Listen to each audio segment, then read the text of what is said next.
Oh, you know you make me float, float. Boy, you really bring me high. Ooh, I feel like I'm on dope, 'cause you set me on a regular. What's up, family? Welcome to the introductory episode of Reegal Sisters podcast. We are so happy that you're here with us tonight. Tonight we have a we're just gonna have a good time. We're gonna introduce each and every one of ourselves, and then we'll get into a topic of choice tonight. I'll go ahead and jumpstart the introductions. I am KATRINA, second oldest of the crew. I'm going first because I'm the bossy one. I like to think I'm in charge. Okay, what's up, y'all? This is BRITTNEY. I am the middle child, the one and only, of course. And I'm NIESHA. I'm the oldest. And I just like to say that life was so much better when I was the only. She wish y'all. Hey everybody, this is Paris the baby. And everybody, this is Tiffany. I am David Ruffin, and they are the Temptations. And we are so excited to present the Reegal Sisters podcast. Thank you so much for listening in today. We're so excited to have you here. We're very excited about this new project journey that we're embarking on. We'd also like to say Happy Father's Day to all the deserving.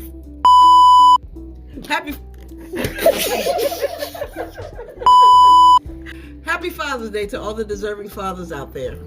Happy Father's Day, you guys. salute. We appreciate you. So tonight's topic is going to be modern day spinsters. Tiffany, would you tell us what a spinster is? All right, so the dictionary says that a spinster is an unmarried woman, typically an older woman beyond the usual age for marriage. That is. And what is the usual age for marriage? Well, Is there an actual... I'm gonna call it the olden days, golden days. They say The no mo days. Go yes, ahead. the spinster age was from 23 to 26. Ooh, Wow. See, that's real. Well, what does that make us? a spinster. Skeleton. Baby, we ain't made it. All the above.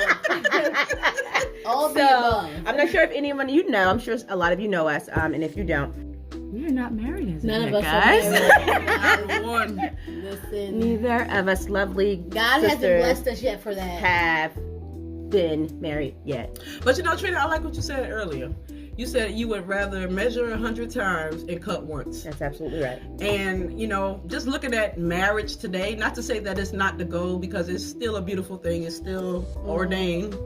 But not every marriage works out, you know? Definitely. And when she says that she'd rather measure 100 times and cut once, it means, you know, sometimes you gotta kiss a few princes, frogs to get to your prince. That's you know? it. You know what? It's so funny. I said this to a friend the other day. Like I've kissed several frogs, and you know what? I've gained a lot of wisdom in that. And even in being in a relationship, not married yet, but being in a long-term relationship, there is so much learning. There is so much Absolutely. adjustment. I'm a single parent, and I've been living on my own for probably almost 20 years now. Like I'm by myself. Not 20. Yeah, but what I really mean, not 20 years, y'all, but seriously, after you live alone for so long, it is kind of difficult to bring someone into your space, into your life. That is definitely true. Mesh your worlds, especially when we live in a culture or a world where marriage is not coming first anymore. There are children. A lot of men have children. You rarely find single men that do not have children, and those families blending those families can really, really be a challenge. The foundation is different these days. It really is. Yeah. It is a challenge, and That spinster age especially. It's crazy. Spinster age is 23 to 26, 20 to 26. 23 to 26. And I have a 20-year-old daughter, and I hope she makes it to the spinster age. Like, I don't want her to marry that early. I think she has those are the years to which she's finding herself. Those are the years, for my opinion, to which she's establishing her career, figuring out what she wants to do, traveling abroad, doing crazy, fun things. Like, I don't know that I want her to marry that early. Can I piggyback off of that? I definitely agree, because I remember being 25, and I'm gonna say about 22, 23, 25, and I was enjoying myself, wanting to just be out there and live life, and I didn't want to get married, so young. I used to always say, yeah, of course I want to get married. At the end of the day, like, it's like, who doesn't want to be married? But at the same time, I don't want to rush it. I really want to, live my life and experience some things, and I definitely have done that. But now I am at the age now where it's like, I'm okay with settling down. I'm okay with, I don't want to say finding that, it's that me having to go find a person. I don't want to go find. I want to being found. found. To me. That's it. Yeah, that's right. I like that, being found. He that finds a wife. That's it. it. That's And it. also, if I could interject on that, our parents married at 21. Very true. And look how that turned out. No, I love y'all. I do. But, not to say that was the blueprint, because I don't think anybody's marriage should be your blueprint. Right. You understand what I'm saying? Because nobody knows what goes on behind closed doors. But I also think that, it's wise to take lessons from what you see and building, because I really believe you have to be specific in what you desire, because otherwise you're going to just attract a whole bunch of randomness, and it's not going to be something that's going to be lifelong or that's going to stick, because you were not specific in what you wanted. And I can piggyback off that as well, because that's one thing I've always said. Like, I don't see anybody's relationship as a goal for me. That's it. Yeah, I can admire a relationship that I see, of the next person, but actually saying, I know we don't always get this, everybody doesn't get the same things or do the same things or agree, Right. Everybody's situation is not always going to be the same thing. Right. Yeah, you can have similar, things going on in a relationship, but honestly, like, everything is different. And I feel like you learning yourself, especially, I think those are one of the main factors, is knowing yourself before you put yourself in a relationship. I completely agree on that one. Knowing yourself, That's it. that is so true. You have to know yourself, because if you don't know yourself, once you start finding yourself, everything around you is going to irritate you. You're not going to want it anymore, because who you were 5-10 years ago is not who you are today. So you're going to evolve, but I feel like if you're going to be with that person, make sure y'all can evolve together. Make sure you're going to grow together, because there's nothing worse than starting at the starting line with somebody, and then you're halfway done and they're still at the starting line. It's progress over perfection. Yeah. Right. So that's where I say I don't want to look at nobody's relationship, because how that person carries themselves is not how I carry myself. So I can't say, oh, they goals. No, because I'm not them. Exactly. And I don't know, like, my goals and their goals is two different things. So that's one thing I always go by. And just to go back on the brief statement in regards to our parents that did marry at 21, there was a lot of, I'm sure there was a lot of lessons there. And just piggybacking on that, they say a smart person learns from their own mistakes, but a wise man learns from the mistakes of others. And there is many, many things that our parents have imparted into us about learning oneself before stepping into those kind of commitments, which might be part of the reason why we are just, kind of taking our time. It's not that it's coming, but I don't think there's anything wrong with the journey to which we are on. And I really support my sisters in saying that we will be found. That's it. In time, and it will be good. That It will be good. It will be lasting. That's it.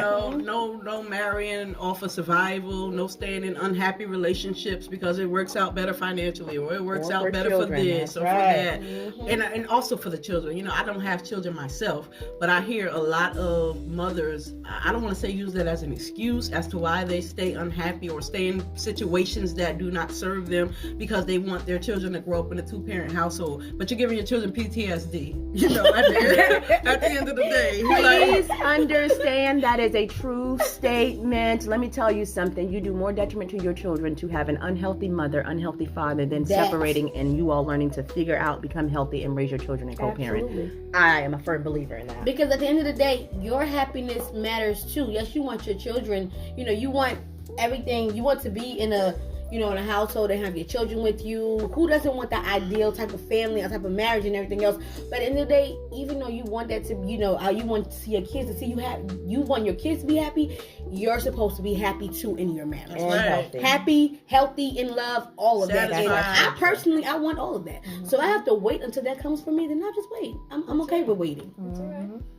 I'm not Juanita Bottom now. That's When it. she said, "I don't mind waiting," I mind. mind a little bit Yeah, now. just a little bit. Just a But little I bit. waited this long, so Matter of I'm gonna fact. continue to wait. You know, Mister, you ain't got that much time. Let's just be clear. that's it, and that's all. That's good. You know, I'll wait for a certain amount of time, but don't think once we get together. We know this shit. I'm not doing that. Teachers don't know. Teachers don't know. And I clearly don't know if you stuck in the mail or whatnot. You know, or delivery is late, but hurry up. Okay. Well, I put an air tag on myself, my cell phone, a few AirTag, things. okay. Yeah, air tag. So if you want to go into the find me, find my wife, you know, Find my ticket. And just know, Good. just know that I come with favor from the Lord. The Bible said, "He that finds a wife findeth a good thing and obtaineth favor from the Lord." This is true. I am your favor. I might have a small attitude, but I'm worth it. I think No. if you look in the Bible, my name was stamped after that verse. Come on now. I don't believe it was. I don't believe it was. But, you know, I mean, it. I don't like the term spinster. No. I feel like it's a derogatory term. It is outdated. It is. I feel like, you know, at the risk of sounding too TikTok-y, I feel like it's a term used by the patriarchy to put us in our places and, you know, to make us feel less than and unworthy And because we that's- didn't have men. That's what I was about to say. I feel like it was a term to degrade women Absolutely. as being not enough or as not as a real woman if you weren't married at a certain age or Right, you know, right. like And you it's- weren't enough at that It's point. supposed to be a sense of validation, but let me tell you, in today's culture, women are out here doing their thing. We have Okay, become we are thriving. absolutely We more are. ambitious. We are dominating. In almost every aspect, and I'm grateful for that. I think it's time for our voice to be heard. I think it's time for us to make our own footprints, our own strides, and do whatever it is that our hearts desires. Yes, and I also believe that it is time for us to stop giving into what society says that we should have. I've been in relationships, you know, and they didn't work out, unfortunately. But it taught me some things about myself that I can take into a marriage if that's what I choose, or if someone chooses that for me. Right. You know, and I hate to say it in a way like somebody is controlling that aspect of me, but I want to get to a place that I am worthy of being asked. You know, I want to get to a place where I know how to conduct myself in a relationship that a person does not feel overwhelmed or, you know, all of my old habits. I don't want to take them into this new. So it's probably Absolutely. best that I'm waiting. I love that part right there. Not taking, you know, That's old habits good. into a new relationship. And it's like, you know, nowadays, it's like you kind of know, I can't say kind of because it's true. You know what you, when you have past relationships and everything else, it's kind of, you learn from them. Right. What you want, You what should. you don't want, you should learn from them. What you want, what you don't want. Because I know what I don't want from my past relationships. And I know that I don't want to take that energy into my next relationship Absolutely. at all. Because- Healing. Yeah, definitely. Healing is a large part. So I think it's important to, you know, let's not be a nickel out looking for a dime. Let's be what it is we're asking for. Absolutely. What did Lauryn Hill say? Don't be a hard rock when you really are a gem. Respect is just the minimum. No.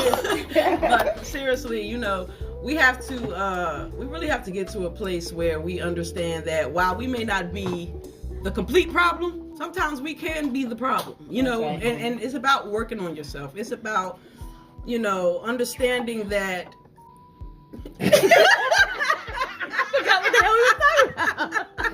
By the way, I got ADHD.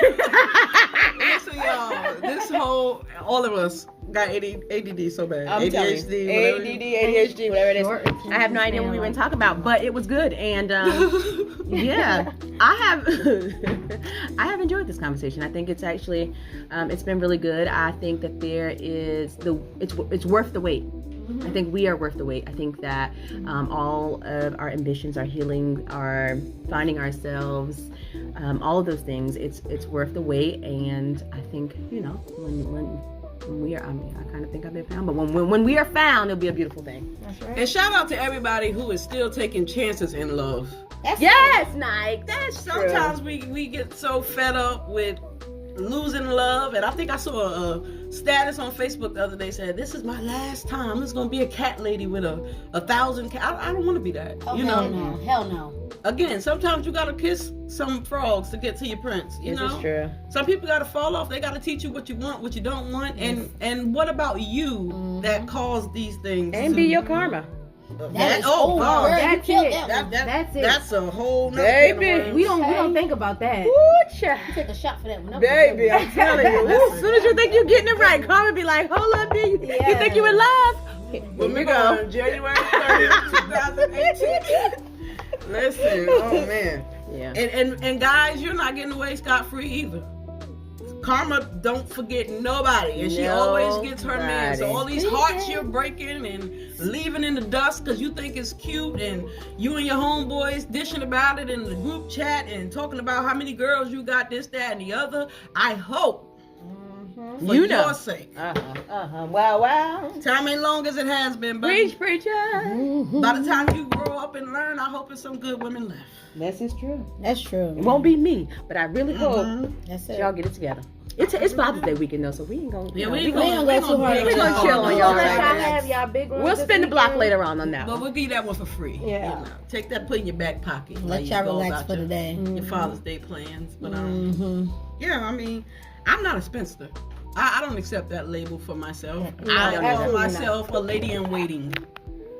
I like it. I like that too. I'm waiting, you know? And when it comes, or if it comes, then hopefully I'll know how to treat it this time. This is true. Lord, don't let me fumble what I prayed for. Okay. Ooh, that's it.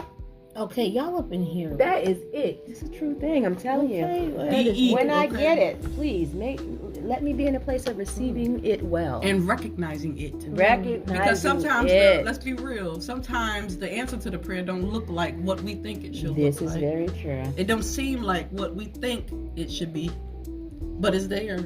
And it's our blessing, and that's how we end up fumbling. Lord, help us to turn our expectations into desires, knowing that expectations have a cap. And sometimes they apply way too much pressure, but let it turn into our desires. We desire what you desire for us. Amen. You could tell they went to church, right? They Yes, grew up sir. in the church, Yes, okay? sir. Was. You can take the girl out the Is, church, but but you you can't cannot take the the church out the girl. Can't take the church out the girls. We are Reegal. Go ahead, Paris. Let's do that. Sister. You gotta give it that. And if y'all You gotta really, give it really that. want to know, we are Rees. Gals. That's right. That's really Reegal. That's why it's spelled like that. So please don't think that we failed school. 'Cause We did not.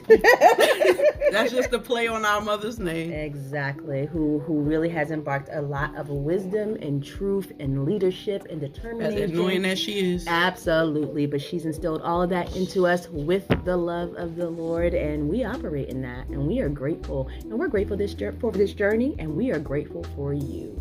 Yes, we are. Yes, we are. We're good people, and you be good people.